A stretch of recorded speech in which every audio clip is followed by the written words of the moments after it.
Toda semana nós conversamos sobre trajetórias de vida, como você lida com os seus planos, se você revê os seus planos ao longo do caminho. E olhando a trajetória desse espírito de vida, de um ambiente coletivo, se isso eventualmente pode colaborar para você rever, olhar a linha do horizonte e ver se alguma coisa você precisa ajustar. Ainda dá tempo. Aliás, sempre dá tempo. Osiris Silva, eu gostaria de falar com o senhor sobre sonhos. Sonhos, para mim, uma simbologia, olhando para a plataforma do senhor, para o seu histórico, para a sua trajetória, que me faz todo sentido. Que sonhos fizeram que o senhor viesse até aqui com tudo que o senhor fez? Bom, é uma história longa, né? E demorou muito para acontecer. Mas, sem dúvida nenhuma, o sonho nasceu aqui em Bauru. E mostra claramente que os nossos sonhos são muito influenciados pelo meio que nos cerca, pela sociedade, pela sua cultura, suas preferências. Isso tudo marca na cabeça, sobretudo do jovem que está prospectando em relação ao seu futuro em particular, né? E foi aí nessa direção que Bauru influenciou enormemente a criação do meu sonho, que aliás não era só meu sonho, né? Era sonho também de um grande amigo que eu conheci naquele cursinho que se fazia para fazer o concurso do ginásio, que na época era requerido, Benedito César, né? O apelido dele era Zico. E na realidade o Zico e eu começamos a frequentar o Aeroclube de Bauru. O Aeroclube bastante desenvolvido na época, recebia muita ajuda do presidente da Estrada de Ferro Noroeste do Brasil, que era o Américo Marinho Lutz. E o Zico, na realidade, até foi mais um impulsor disso. Ele foi bastante importante na criação desse sonho.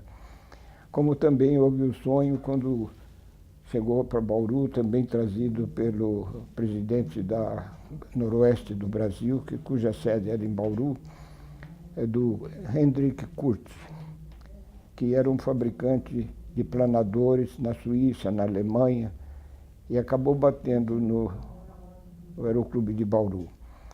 E a molecada que ia lá para aprender a voar, porque qual é a pessoa que não vai dar uma olhada no aeroporto para ver aviões e, quem sabe, até pensar em pilotagem. Agora, as pessoas, os meninos, como o senhor e o seu Zico, eles olhavam para o céu e para as asas sonhando em pilotar. Pilotar. O senhor sonhou muito mais longe. Pois é, mas isso foi justamente a influência do Hendrik Kurz, né? Porque ele mostrava para nós as extraordinárias soluções técnicas que permitiam o voo. Ele começou a descrever o avião sob a parte técnica. Então, ele dizia, é muito bom voar, mas pode ser também muito bom fabricar um avião. E mostrava com enorme carinho para nós as soluções técnicas, apesar de serem aviões relativamente antigos, tinham tudo resolvido pela mecânica, né? Naquela época não existia nada do que nós temos hoje de comando remoto, de tecnologia digital, nada desse negócio. E ele começava a nos explicar, né? E foi aí num papo muito rápido com o Kurt que nós perguntamos, mas quem faz isso lá na Alemanha e na Suíça? Ele falou, em geral, engenheiros aeronáuticos, né? Aí foi quando o Zico e eu dissemos, nós queremos ser engenheiros aeronáuticos para também fazer a mesma coisa, né? Mas descobrimos aí que não havia, depois de alguma pesquisa, que não havia escola de engenharia aeronáutica no Brasil. Estou falando no final da Segunda Guerra Mundial, e o Zico e eu acompanhávamos muito de perto a evolução da Segunda Guerra e vimos que ia vencer a guerra quem tivesse o melhor equipamento. O avião mudou a história da Segunda Guerra ou das guerras? Mudou. Da primeira para a segunda, sobretudo? Mudou extraordinariamente. E o nível de produção de avião, por exemplo, nos Estados Unidos, foi um negócio dramático, né? Foi uma revolução industrial que não se repetiu no mundo desde então. Se chegaram a fabricar 20 mil aviões por ano. uma quantidade imensa, porque escalas de avião não tem nada a ver com as escalas de automóvel, coisas desse tipo. E foi aí então que nós, olhando aquilo, com tudo isso na cabeça, quer dizer, nós sofremos influência de tudo isso que estava acontecendo. Era na guerra, aqui em Bauru, no Aeroclube, quer dizer, a influência do meio, vamos dizer, burilando o nosso sonho. O meio, o ambiente, a informação. Exatamente. Fazendo com que, nós estamos falando de sonho aqui, tivessem um encaminhamento inicial. Exatamente. Fundamental. E ficou muito claro quando o Kurt nos dizia, bom, se vocês querem realmente ser engenheiro aeronáutico, vocês têm que estudar muito, né? Mas não tinha alternativa no Brasil. E foi aí que nós fomos aconselhados por um sargento do Exército aqui em Bauru, que ele, vendo aquela nossa vontade de mexer com o avião, ele sugeriu para nós entrarmos na FAB. Aí nós decidimos fazer concurso para a FAB, fizemos concurso. No primeiro, como normalmente acontece, a gente foi ao pau, né? Nós não passamos. Ao pau? Fomos ao pau. No segundo, nós que fizemos em 1947, no final de 47, fomos aprovados. E aí começamos o nosso curso da formação de oficiais aviadores da Força Aérea, que na época era no Rio, não existia Pirassununga. Mas aí o senhor acabou de dar um segundo elemento fundamental para a gente continuar falando de sonhos. Tão fundamental, tão essencial quanto sonhar, o senhor disse estudar muito. Exato. Muito sacrifício. Aliás, o Kurt mesmo dizia, ele dizia, quando nós levamos pau no primeiro concurso, ele nos chamou num canto e falou, a vida é uma escada extremamente íngreme, às vezes com degraus muito grandes. Na escada da vida que vocês construíram na sua cabeça, vocês não subiram o primeiro degrau, vocês falharam. Não colocaram a energia e o esforço necessários, né? Foi um conselho espetacular, né? E aí nós voltamos a estudar para valer mesmo. O Zico e eu, nós estudávamos, sabe como? Até andando na rua, disparando convites. Existia um livrinho que era um livro muito bem sucedido na época, que ajudava a quem quisesse fazer curso para aeronáutica. E esse foi escrito por um francês chamado Cécile Thierry. E nós, com esse livrinho, nós decoramos de dentro da primeira página à última e do vice-versa, né? Eu sei que eu vou fazer um recorte isso aqui, mas eu imagino que o senhor conta de 4 anos em cima, já na outra fase do projeto do Bandeirante, de um país com as circunstâncias que ele tinha na época, de achar que tinha 2 ou 3, enfim, alguns malucos lá querendo achar que ia fazer um projeto desse porte. Ou se isso já estava numa outra dimensão? Não era só nós, não, porque o Getúlio Vargas, que era o presidente da República, ele criou um plano de integração nacional. E eu tinha um professor de Química, professor Sérgio Castro, no ginásio, né, que era um fã incondicional de Santos Dumont. Então ele aproveitava todas as oportunidades para falar um pouco de Santos Dumont. Ele era um admirador de Santos Dumont. E o Zico e eu ficávamos naquele dilema, de dizer, puxa, nós tivemos um Santos Dumont em 1906, voando com um avião mais pesado que o ar. Nós estamos aqui em 1946, 40 anos depois, e o Brasil não fabrica aviões. E é um país que pode atender a diretriz governamental de integração nacional, porque o avião não ultrapassa os obstáculos, né? E foi nessa direção realmente que nós encontramos um ambiente razoavelmente favorável quando nós imaginávamos e falávamos para as pessoas que nós queríamos ser oficiais da aeronáutica para um dia, quem sabe, participar, não de fabricar avião, porque nós tínhamos 15, 16 anos. Se eu disser qualquer coisa que eu já planejava fabricar avião, não. Nós queríamos trabalhar numa fábrica de aviões, mas mal sabíamos o nível de informação e disseminação de informação daquela época. Pode imaginar que não é nada parecido com hoje, né? Claro, claro. E nós não sabíamos que o Brasil tinha poucas iniciativas. Teve algumas, como o caso do Paulistinha, patrocinado pela FAB, a construção de alguns aviões de treinamento na fábrica do Galeão, do Rio de Janeiro, fabricado sob licença externa e tudo isso. E tudo isso foi moldando na nossa cabeça o que nós queríamos. E realmente nós ficamos surpresos quando soubemos que a FAB tinha criado, a própria FAB onde nós estávamos, criou o ITA em 1950. Aí nós mudamos o foco, né? Aí dissemos, nós vamos ter que fazer o curso do ITA. Infelizmente, no meio do caminho, como a lei dizia que nós tínhamos que ter pelo menos 8 anos de serviço como oficial da FAB para poder pleitear uma bolsa do ITA, nesses 8 anos o Zico faleceu, ele morreu num acidente em 1955. Sinceramente, eu levei um bocado de tempo para me recuperar, trazer de volta aquelas ideias. Só em 1958 que eu acordei novamente para todo esse problema. Despertou de novo para a questão. Despertou. E foi de uma maneira também bastante interessante, porque de uma forma inusitada, né? Eu tinha ido ao Rio de Janeiro, eu era instrutor do Correio Aéreo Nacional, fui revalidar a minha licença de voo para voar de instrumento, voo por instrumento, naquela época, não sei hoje, mas naquela época exigia uma renovação cada ano. E como ficou muito tarde, eu não pude voar de volta para São Paulo, onde eu estava na base aérea de Cumbica. Nós estávamos criando um outro esquadrão, o esquadrão de busca e salvamento, que eu estava envolvido nisso. E aí resolvi dormir na base aérea, no cassino dos oficiais. 3 horas da manhã eu fui acordado por um colega pedindo se eu poderia fazer o recheque dele. Ele disse que era aluno do ITA, não podia perder aulas, e se eu concordava às 3 horas da manhã fazer o voo com ele. Claro que eu concordei, ele era um amigo pessoal e depois ele tinha uma necessidade demonstrada, né? Aí fizemos o voo. E durante o voo eu crivei de pergunta. O voo foi muito tranquilo, porque não havia tráfego nenhum, né? Então nós conversamos bastante. E perguntei para ele sobre o ITA. E aí ele viu o brilho nos meus olhos, né? Ele começou a dizer, espera, você está imaginando entrar no ITA?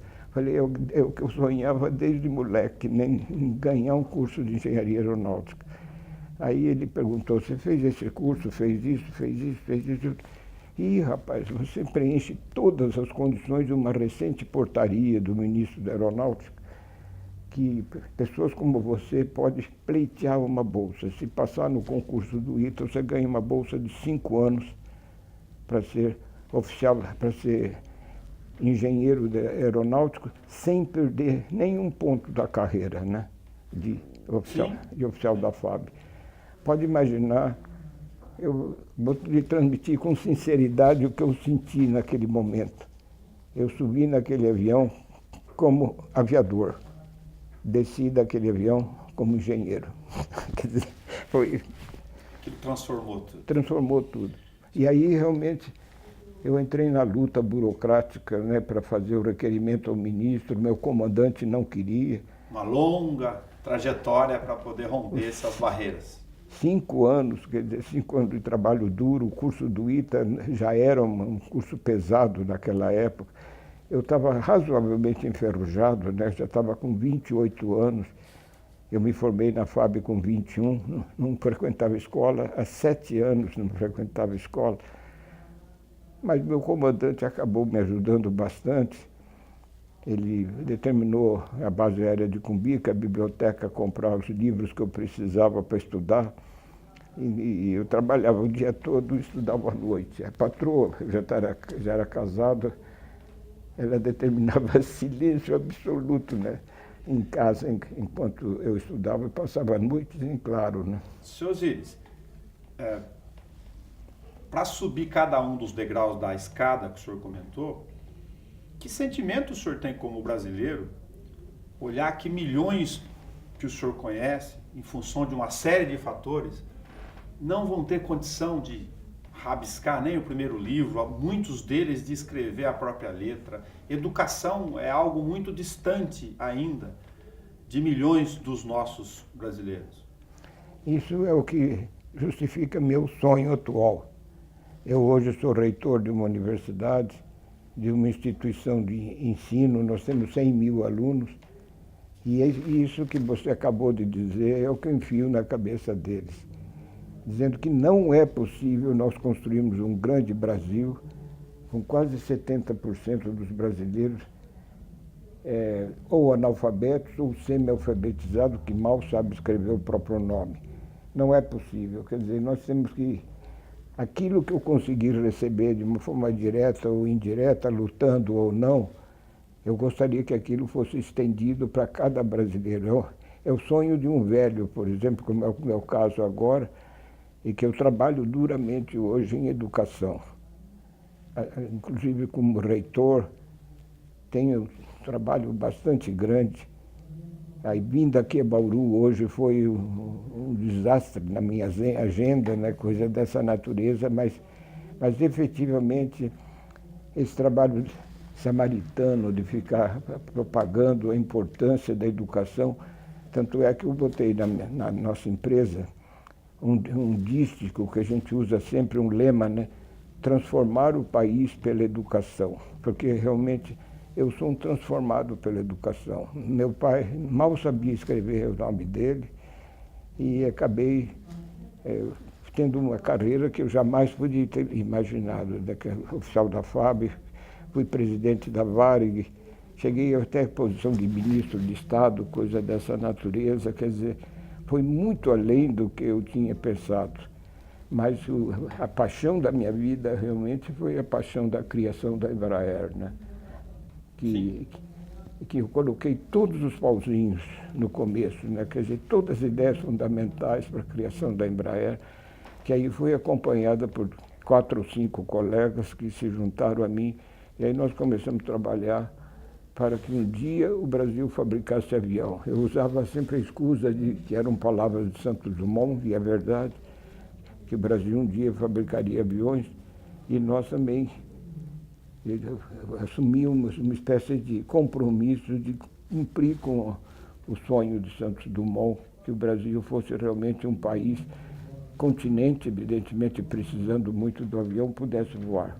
Uma outra contribuição do senhor, no nosso recorte aqui, como o cidadão, o brasileiro Osiris Silva, vê a questão da Petrobras, independentemente das questões políticas, como questão estratégica de uma empresa que o senhor conheceu num outro período como dirigente, do ponto de vista de enxergá-la como ferramenta na área em que ela atua, a questão do pré-sal, por exemplo, com neste momento a discussão de abertura de capital para fora, os brasileiros natos, sem muita informação ou não, questionam essa relação. Qual é a Petrobras que está na cabeça do senhor, embora ela tenha que andar muito com a refundação dela por uma série de prejuízos?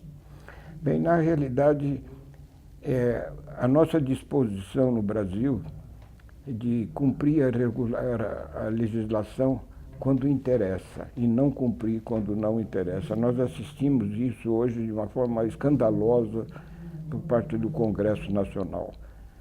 A Petrobras, o que é? Ela é uma sociedade por ações de capital misto, governo e setor privado. Ela é uma empresa, ela não é um órgão de governo. E justamente essa mistura de não cumprir efetivamente o Estatuto Fundamental da Petrobras é que levou a essas distorções todas.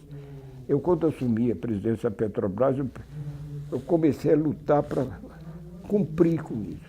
Eu sou empresa, mas o governo interferia demais na minha época, que hoje eu posso dizer que o governo interferia pouco, porque a partir do governo do presidente Dutra, a interferência na Petrobras cresceu exponencialmente. Eu resisti um bocado a colocar um diretor na Petrobras que não era de minha escolha. Eu era o presidente e levei os nomes ao conselho tanto do governo como do setor privado, aceitaram a minha solução. O governo vetou e mandou colocar um nome de governo subordinado a mim, mas um dos diretores. mas mostrando efetivamente que controlava tudo. Preço da gasolina, quer dizer, o preço do nosso produto, nós não tínhamos o direito de fixar o preço do nosso produto. Os custos de produção da Petrobras não eram levados a sério. E resultado, o preço da gasolina, do diesel, eram preços políticos. E, sobretudo, porque eu presidia a Petrobras numa época de uma inflação gigantesca, né? Preços políticos, governança política atrapalham toda a peça fundamental. Imagine que nós tivemos meses e ano de 2.000% de inflação num ano. E esse período é justamente o período que eu estava na Petrobras. Então, os preços dos combustíveis eram analisados pelo critério político, a Petrobras sobrevivendo ou não, e uma mistura enorme, né, com dinheiro da caixa da Petrobras simplesmente era subtraído pelo governo, ou muitas vezes voltava alguma coisa, quer dizer, como se nós fôssemos também governo. Eu cheguei na Petrobras e confesso que eu fiquei assustado, porque quando me deram uma portaria para assinar, eu falei, a empresa não assina portaria. Isso não existe, só existe no governo. Ah, não, presidente, mas aqui já é doutrina confirmada, o senhor tem que fazer portaria determinando uma viagem de um cara para o exterior ou não, coisa dessa natureza, que acontece normalmente nas empresas, mas era tudo controlado pelo governo. E o problema é porque eu saí da Petrobras. O governo cismou que nós tínhamos que ter uma refinaria em Pernambuco. E me impuseram a necessidade da Petrobras construir. Eu falei, mas espera um pouquinho, nós temos capacidade de refino no país, nós não precisamos de uma nova refinaria. Nós podemos perfeitamente fazer se for uma necessidade por expansão do consumo, nós temos capacidade de expandir qualquer refinaria. E o custo de refinação por barril é de mais ou menos de 1 para 10, de uma refinaria nova e de uma refinaria existente. E coloquei mais um argumento que, infelizmente, é válido até hoje.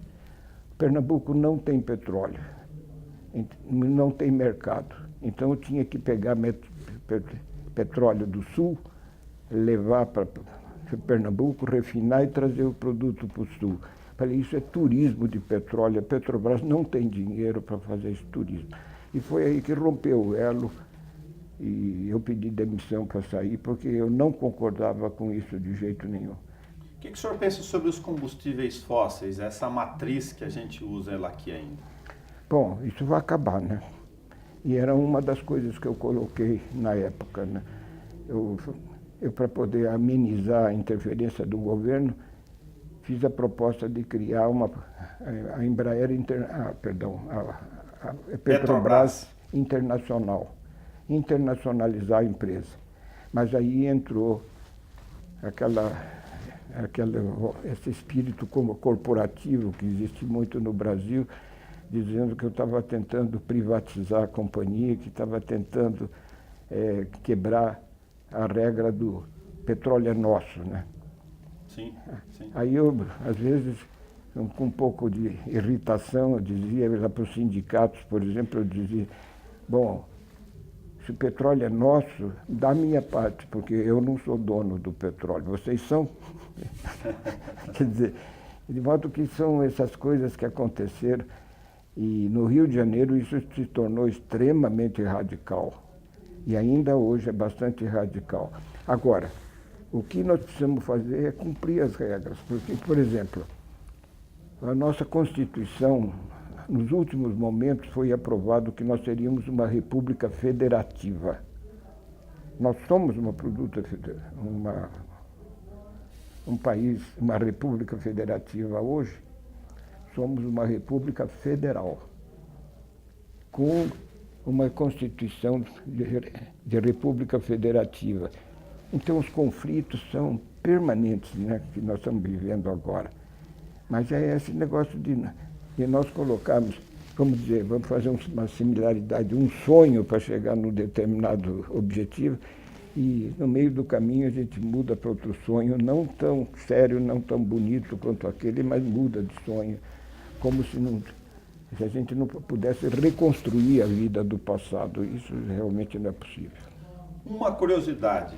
O senhor escreve no livro sobre objetos não identificados. Tem muito mito sobre isso no espaço, ou menções ao senhor a respeito. O senhor chegou a ver ou não? Não escrevi livro sobre isso, não. Eu fiz um capítulo do meu livro, porque eu recebi perguntas e reportagens do mundo inteiro. E chegaram os ufólogos, né? Sim. Eles chegaram a dizer que aquele dia, 18 de março de 1986, que aquele dia tinha sido a noite dos ufólogos, dos OVNIs, né? OVNIs. Dos objetos não identificados. E aí eu resolvi botar num capítulo do livro meu o que era aquilo, né? E na realidade foi um voo. Eu ia tomar posse na Petrobras no dia seguinte, tinha ido a Brasília para ter uma entrevista com o presidente da República, na véspera de assumir o novo mandato. Eu recebi do Hélio Beltrão a presidência da Petrobras. E foi muito gozado, porque depois da posse, na conferência de imprensa, ninguém perguntou nada de petróleo, embora soubesse pouco a respeito de petróleo. Mas perguntaram mais sobre o que eu tinha visto. O ser humano é curioso, né? Porque acontece o seguinte, quando eu estava pilotando o nosso avião, um avião da Embraer, tive uma entrevista com o presidente da República e voltei para São José. E estava chegando em São José próximo de 9 horas, né? E pelo tráfego aéreo daquela época, a gente abandonava a aerovia em Poços de Caldas e iniciava a direção de São José dos Campos fazendo a descida do avião. Certo. Então eu fiz o procedimento normal, né? Aí quando eu pedi ao Centro Brasília, que era o centro de controle, eu pedi autorização para abandonar a aerovia, o operador entrou com essa, falou, nós temos 3 objetos não identificados no radar em torno de São Paulo. O senhor está vendo alguma coisa, né? Era uma noite bonita, né? Noite de maio, normalmente céu bastante limpo, horizonte, visibilidade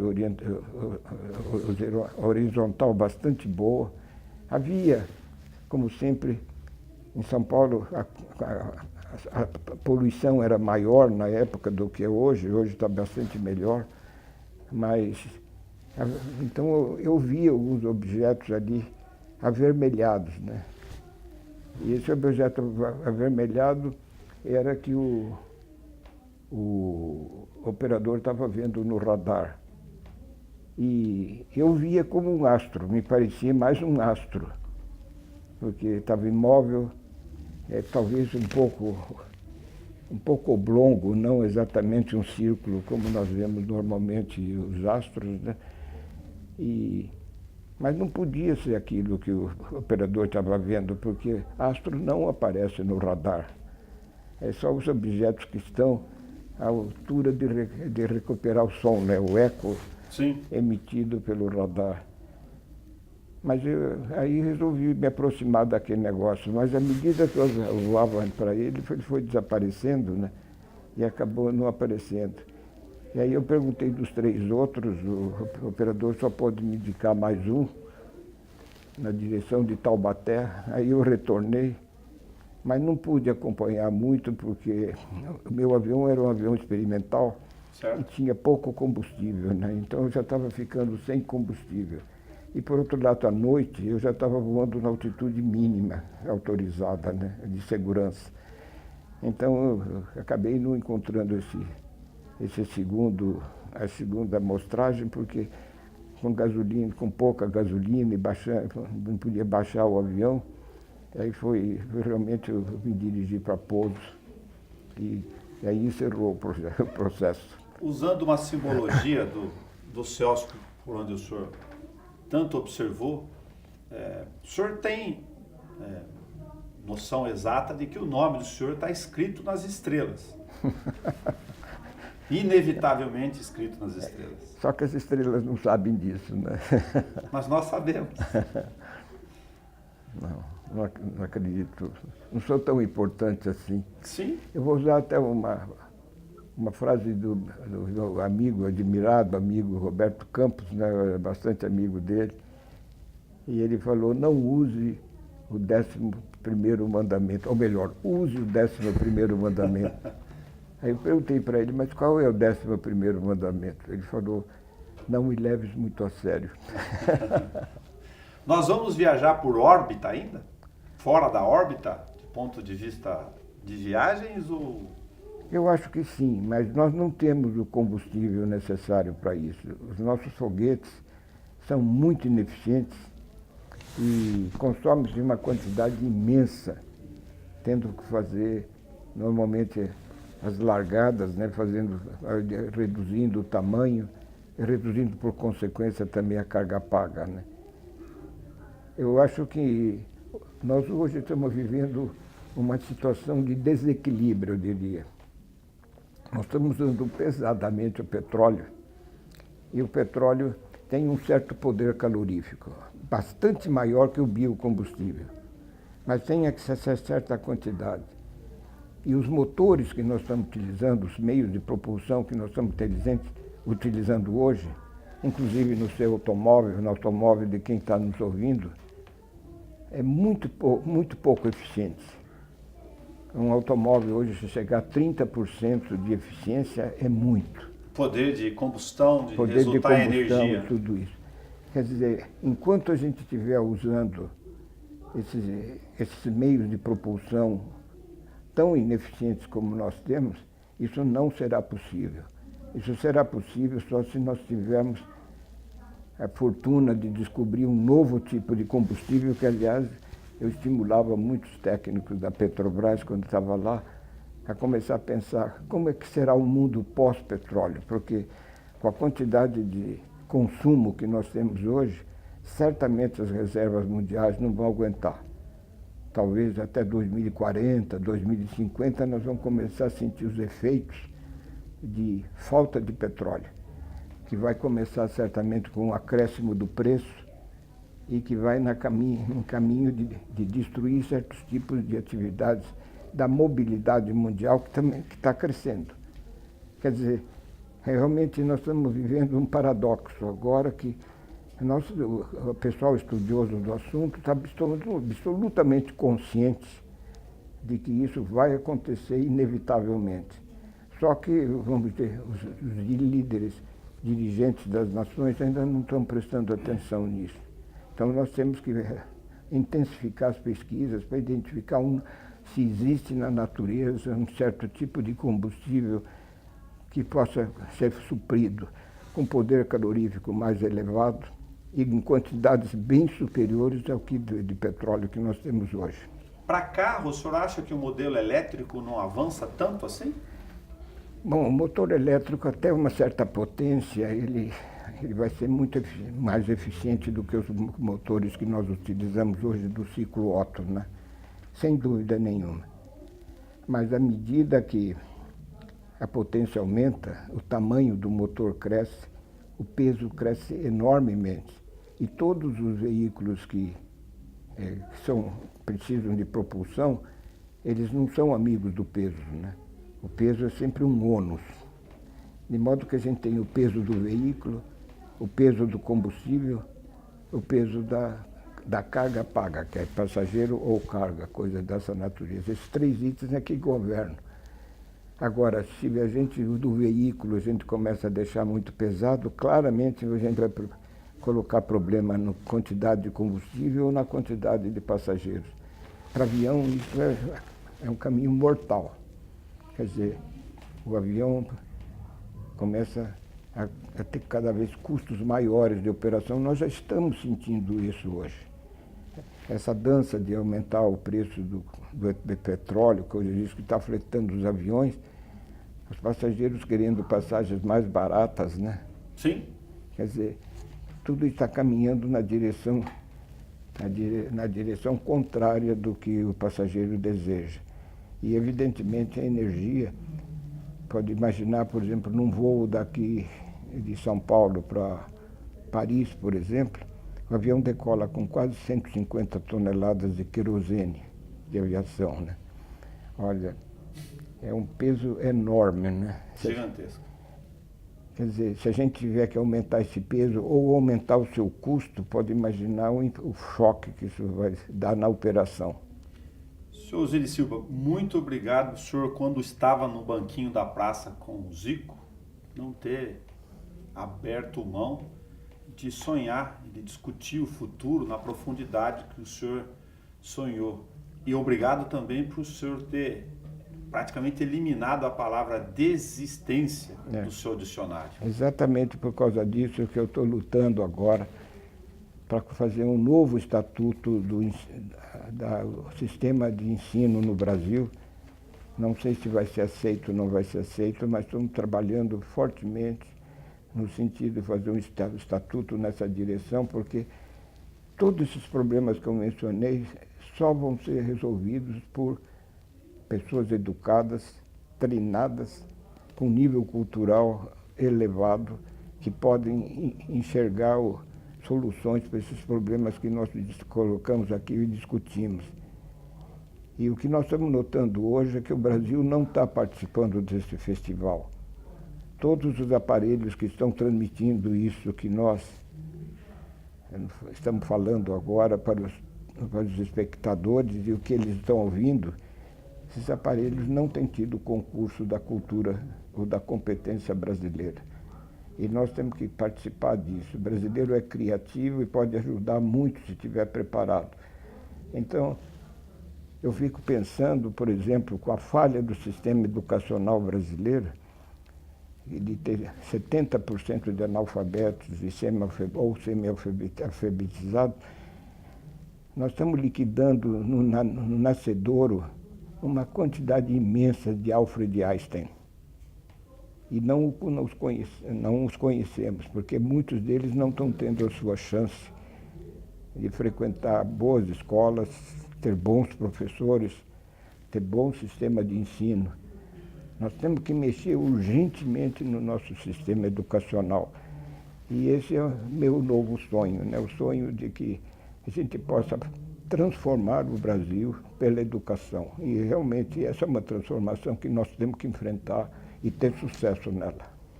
Que a gente possa compartilhar esse sonho com o senhor, então. Eu acho que não só compartilhar, mas participar, né? Sobretudo num país que tem um respeito enorme pelo presidente da República, seja ele quem seja, ele é um líder nacional, nós temos que colocar o presidente da República participando, os grandes dirigentes, e inclusive os dirigentes locais. Hoje de manhã eu tive um papo longo com o nosso prefeito aqui de Bauru, e dizendo para ele, olha, nossa missão é de enorme responsabilidade perante o futuro. Porque não é possível que um país continental como o nosso, com 200 milhões de habitantes, não esteja se capacitando para enfrentar esse mundo do futuro, que vai ser o mundo da cultura, da inteligência e assim por diante, não é mesmo? Sim. Muito obrigado por contribuir conosco nessa tentativa de enxergar o presente olhando para o futuro. E produzirmos os líderes necessários que o ajudem. Muito obrigado. Para você que nos acompanhou, vai ser com Osiris Silva até o nosso próximo encontro. Continue sonhando, aliás, não deixe de sonhar. Até a nossa próxima entrevista.